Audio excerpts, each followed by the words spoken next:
We've got coffee in the back. I think you just took a shot of that. I did.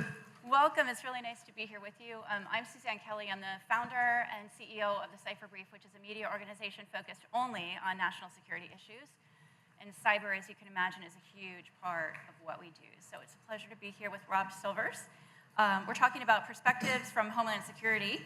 And as the Undersecretary, why don't we just start off by talking a little bit about you? Tell us something about you that we don't know other than your title. Grew up in New York City and now in Washington, D.C. by way of L.A. So this is in some ways a homecoming for me. At the Homeland Security Department, we have an incredible range of missions that we perform. Cybersecurity, the border, disaster response after hurricanes and tornadoes. We have the Secret Service protecting the president and our national leaders, the Coast Guard protecting our ports, our counterterrorism work, AI safety, and more. And so it's an incredible range of issues to protect the American people every day. I'm the undersecretary at the department, and every day working with 250,000 people to get that work done. The small thing there. Let's talk about sort of national security as it relates specifically to the investment community. Because when we look at situations like what happened in Ukraine and we saw the private sector response is sometimes much faster in a lot of ways and sometimes more sustainable than some of what we've done traditionally through government. So when you think about who's really driving innovation in the private sector, it's the investment community is investing in these great ideas that then hopefully become sometimes applicable also in the national security space. You yourself have some issues around investment security that you've been thinking a lot about. Outbound investment controls, supply chain risks. Talk to me a little bit about how you're thinking about the investment world when it comes to national security at DHS. It's really remarkable how in recent years the investment community has, and I'm talking private equity, I'm talking venture capital, and M&A activity generally, have really become intertwined up in our national security as a country. And I think what the primary driver of that is the rise of the technology industry as being at the forefront, not just of our economic growth and our innovation, which it has been for a long time, but also being at the forefront of our geopolitical competition when it comes to countries like China, for example. And so what that means is that as investment activity is happening, or M&A activity is happening, the community needs to be vigilant about what the potential national security implications are, because there's a whole host of new regulatory frameworks and national programs to address security issues that may come through investment. The most well-known one is the Committee on Foreign Investment in the United States, or CFIUS, which the investment community has had to work with for a long time. But what you've seen is where it was once really about ports or land next to military bases, it has expanded out the scope of CFIUS's jurisdiction and its reviews to anything involving really large data sets of U.S. personal data, cutting-edge technologies from biotech to artificial intelligence, self-driving cars, and more. We also have a new outbound investment security regime where now if U.S. VCs or other investors want to invest in countries of concern like Russia, China, and the like in sensitive sectors like biotech or semiconductors or artificial intelligence, that is going to be subject to restrictions. And so that's another element. And then there's so many incredibly promising companies that are represented here at this conference that are doing things across technology space.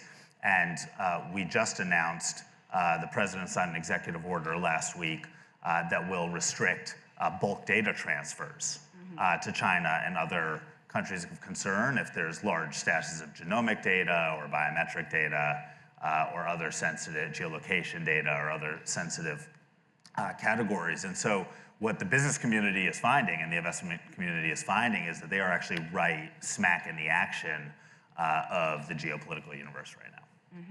And these are the 23andMe's of the world and the TikToks of the world as well. They're also addressed by that executive order? Is that? So TikTok is a significant national security concern. Yeah.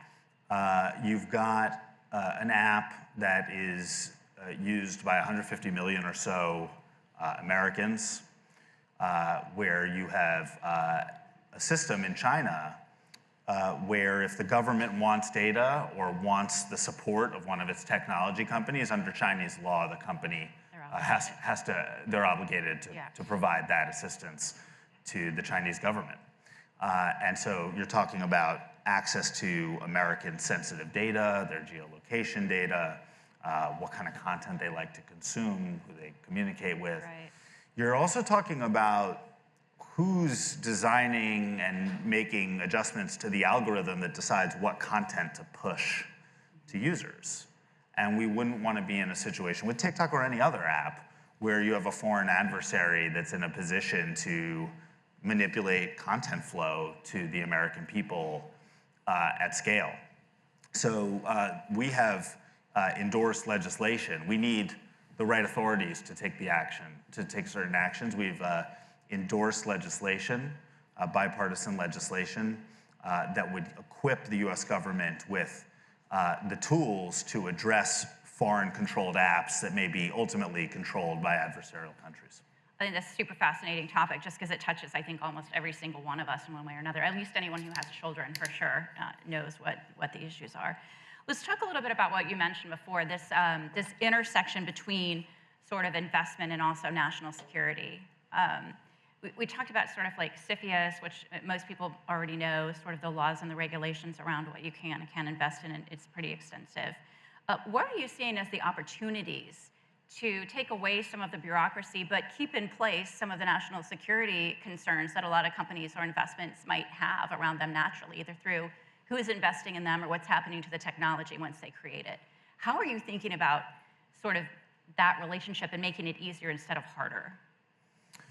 Making it easier for, I just want to make sure I understand the question, Suzanne, making it easier for companies to innovate and to get their technology out, or give me your angle on this. Yeah, I think exactly. Like just that sort of intersection of the relationship between these two communities.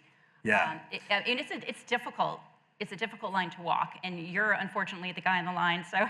Yeah, you know, I think the way we address that is really extensive front-end engagement with key industry stakeholders before we make any big motions. So, for example, with the outbound investment rules, which the VC and other communities have been keenly interested in, you know, we didn't just launch those and find out, you know, how they would land. We did extensive pre-consultations with industry to make sure we understood how these things actually play out in the wild. We wanted to be surgical. We wanted to use tailored tools instead of tools that are too broad and could impede beneficial financial flows and investment activity that doesn't actually impair national security. And then there's also, it's just highly technical. It's a technical world, and when you're thinking about what investments and what sectors to bring in scope, you want to be thoughtful about that too. And so what we did was we just had really extensive consultations with industry, and then now we've rolled out our proposed rules, and there's going to be like another comment period where we can make sure that everybody has a chance to look at them and give us the feedback to make sure we can realize the intent of it, but not in a way that carves out beneficial activity that we don't want to stop. Right.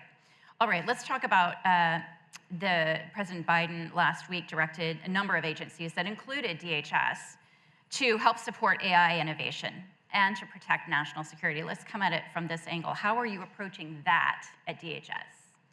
Yeah, so President Biden issued a landmark order on artificial intelligence that over 100 pages long and really sets a roadmap for this country for how to enjoy all the benefits of artificial intelligence while mitigating the risks. And I just want to say clearly at the outset, I don't believe in talking in doom and gloom terms about artificial intelligence. I think it's going to cure cancer and other incurable diseases, and it's going to level up people's economic opportunities if they haven't had advantages before, and so many other amazing things. And I think we ought to celebrate it wholeheartedly. And in fact, at our department, we are voracious adopters of artificial intelligence. I mean, if you think of how it can be used to facilitate screening at the airport with TSA, or to help us interdict fentanyl coming into our country, buried in mountains of legitimate cargo. Really, truly extraordinary opportunities for us. Like many technologies, AI can be dual use. It can be used by good guys or bad guys to do good or to do bad. And that's not a new phenomenon. I mean, the same can be said of the knife or fire, right? And so, again, it's about building out protective frameworks and a true architecture of security around artificial intelligence so that it's deployed out sustainably and in a way that doesn't hurt people or injure people. So the president asked the Homeland Security Department to come in as the lead for a range of efforts on artificial intelligence safety and security. And so we're going to be doing a few things. The first is we're going to be issuing guidelines to critical infrastructure, electric grid operators, hospital system operators, financial market operators, and the like, so that as they deploy AI technology into their core operations, it's done with guardrails in place so that if things fail, they fail securely instead of catastrophically, and you protect against adversarial attack, like cyber attacks, and all those things, and that's going to be really important.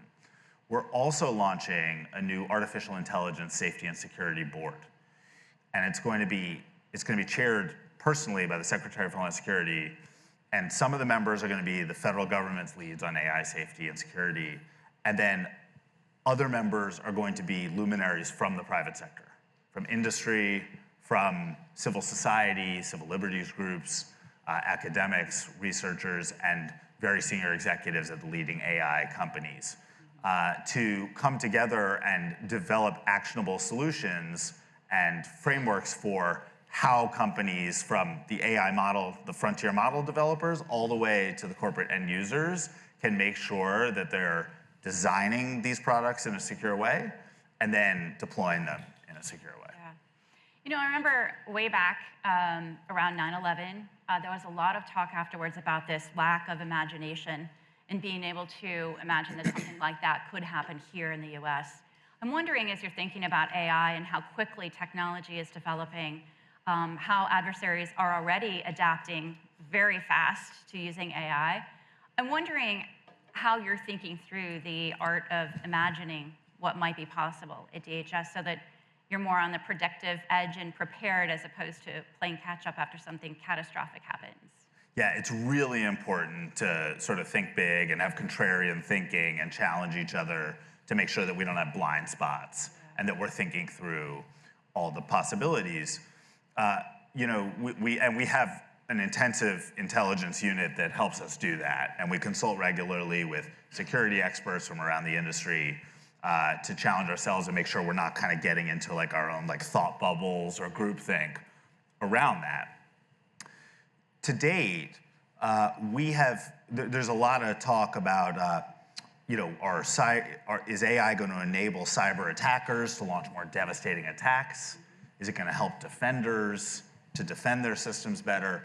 To date, we have seen some early indicators of threat actors kind of playing around with AI tools to see what they can do with them. So Microsoft and OpenAI recently put out a report on how some nation-state adversaries were using ChatGPT to help them in launching cyber attacks. But it's interesting because if you read deeper on it, they were using ChatGPT sort of like we all use ChatGPT, just to kind of like make things a little more efficient for whatever it is we're trying to do, to take a first draft at writing something, or to debug code. And so they were using it as an efficiency tool as opposed to a way to develop like wholesale new exotic attack methods that had never been seen before. Now, it's early days still. Right now, network defenders, there's incredible potential for cyber defense from artificial intelligence, just to more quickly and in an automated way see potential malicious activity and pick it out from that haystack. And we have for years been seeing really promising technology based on AI used for cyber defense out in the wild. And so I would say at this point, I'm seeing more defensive use cases actually playing out than offensive, but we can't be complacent and always have to be vigilant that the battlefield could shift. Yeah, it can change in the blink of an eye, it seems like. Want to get your thoughts on how you think AI is changing the balance of power between the cyber attackers and the defenders, digging in just a little bit more on what you were just talking about. It really seems like whoever is fastest wins in this game. I think the jury's still out, on whether net this technology will benefit attackers or defenders more, and I don't think it's going to be uniform. I think there's going to be some attackers that use it very ably, others that don't, some defenders that really head off attacks because of the technology. So I think it's just going to play out kind of episode by episode before we can really make that kind of big picture assessment of who it's benefiting more in the balance of power. But again, right now at this moment, I think defenders are using it to greater effect than offensive actors. We talk about sort of this now being a borderless world in many ways that we're entering when we're talking about technology, and partnerships and alliances are hugely important, as they have been throughout history, but in a different way now. How closely are you working with other allied partners in how you're thinking about threats that are emerging and then how to defend against those threats? Is there coordination, what kind of scale? What's it like? Yeah, so really closely on all the things that we've talked about. So for example, on investment security and the CFIUS review process and the like, so many countries in Europe, Australia, other places have developed their own investment security review processes, and what we do is we work with them, we compare notes. We certainly don't want to have the People's Liberation Army have its capabilities enhanced by acquiring an Australian company any more than we do by them acquiring an American company. And so it's really important to keep together with allies on that. And you have a range of capability, right? Some partner countries can really do that well and have big teams, and others, it's just they don't have the resources or the expertise, and we help them where we can. In cybersecurity, every day we are embedded deep and doing work together with partner countries, whether it's the UK and Japan and the Canadas of the world, Israel. We have offered deep support to them as they come under cyber assault, especially since October 7th, but even predating that with ongoing sort of low-boil hostilities with Iran that they've had, and so on. And so, and then when it comes to AI safety and security, it's really important that we lock in on harmonized approaches with like-minded countries. We don't want to have 100+ different regulatory regimes in different countries around the world to govern these issues. It'll be totally unworkable for our companies, and it won't make any sense for what we're trying to achieve. So we are very active in working with the EU and the UK and the like on that. What are you most worried about right now? Fentanyl. Really? Yeah. Fentanyl is 100,000, over 100,000 Americans died last year from synthetic opioid overdoses. Fentanyl accounted for the vast majority of those. It is so addictive, so lethal in very small quantities, so cheap to make, and has such a potent high that it has just swept across this country. Some people taking fentanyl intentionally, and some people thinking that they're taking other drugs and it's laced with fentanyl and they're overdosing that way. And I mean, if you shake a salt shaker worth, a single shake of fentanyl on your hand, that just a few crystals can kill you. Yeah. And so if you think about how easy it is to conceal in the huge amounts of cargo that are coming into our country every day, every year, it's really a formidable challenge. I was in Beijing several weeks ago, and it was in Vienna after that with Secretary Mayorkas, meeting with Chinese government law enforcement counterparts on the importance of them cracking down on shipments of the precursor chemicals that are used to make fentanyl, which mostly come from China. Yep. It's an incredibly high priority. It's one that it affects Americans across rural and urban. It's not a blue or red issue. Yeah.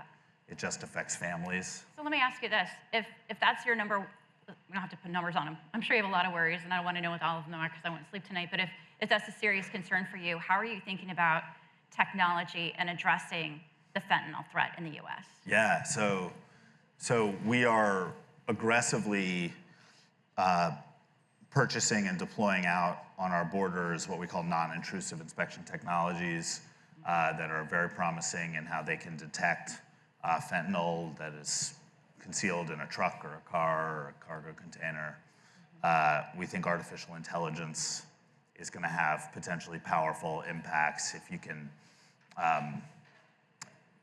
detect anomalies in a shipment, for example, that a human might miss, but that a well-trained AI can catch.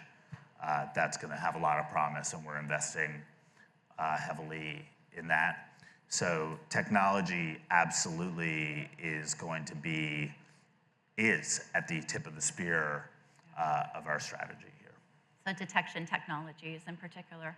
Yeah.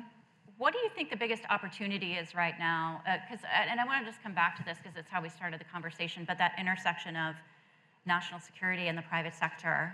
What do you think the most interesting opportunities are right now when it comes to, what I just heard Ambassador Fick talk a couple of minutes ago about how he's really supportive of a lot of the programs that take people from government and put them into the private sector and vice versa. Eric Schmidt's been pushing this for years at DoD and other places. How are you thinking that there might be opportunities there for DHS and what you're doing? Yeah, it's really invaluable to have those kinds of exchanges where employees can cross-train and you can do exchanges with industry. When I was in the Obama administration, we did a novel program at the Immigration Service called Entrepreneurs in Residence, where we brought in tech executives for 90 days or 120 days or 180 days to help us as we thought through how to deal with high-skilled immigration visa cases. Because you were getting visa applications for H-1Bs and the other high-skilled visas, and you had human adjudicators that had to figure out if it made sense from like a technology and business perspective, and that was a daunting task, and we really needed the real-world expertise. And so we had that EIR, that Entrepreneurs in Residence program, which was popular with our workforce because they got the opportunity to learn from people who actually did it, and then very popular with the investor and the entrepreneurial community, which felt like they got to help inform a government line of work that is so important to the tech sector in particular, right, is the immigration system. I mean, if you think about how many of the great American companies have been founded by immigrants or the children of immigrants, it's high double-digit percentage of the Fortune 500. And so we are absolutely supportive of, again, I referred to it earlier as not just lowering barriers, but dissolving barriers for work between government and industry on a whole range of security issues. When national security, it's not just about conventional military forces anymore. It's about technology, it's about data, it's about know-how. And when that's the case, you really have to be unified. the conversation this morning, I think that kicked everything off, and I hope everyone was able to hear that. Michael Milken and Jamie Montgomery talking about how immigration and the policies around immigration really are the core focus of America's ability in the future to be competitive and innovative and all the things that you mentioned. I think we're already running up on our time, but any closing thoughts? What is your greatest hope for the future when you think about the intersection of government and technology? Yeah, I mean, technology has always made humanity better. And I think when you look at how rapidly we're advancing in spaces like chips and AI and biotech, it's just it's a truly wondrous and wonderful thing. And we're also in a world where there's competition for who's going to be ahead in those kinds of technologies. And then who's ahead has huge economic consequences, huge geopolitical consequences, and can have huge just direct security consequences when you realize that a lot of these technologies, they're great for consumers and all kinds of things that people at a conference like this think about, but they can also really be great for another country's military. Yeah. And so we have to make sure that we're not slowing down the innovation whatsoever, but that we do come together on very targeted, tailored ways to make sure that that technology doesn't fall into the wrong hands where it could be used to hurt us. And so whether it's CFIUS or export controls or outbound investment or rules about bulk transfers of genomic or geolocation data to other countries, that's what it's all about. And so my hope is that we'll just continue to get together to keep this country at the forefront of innovation and in a way that is sustainable. Yeah. Thank you so much, Rob Silvers, Undersecretary, Department of Homeland Security.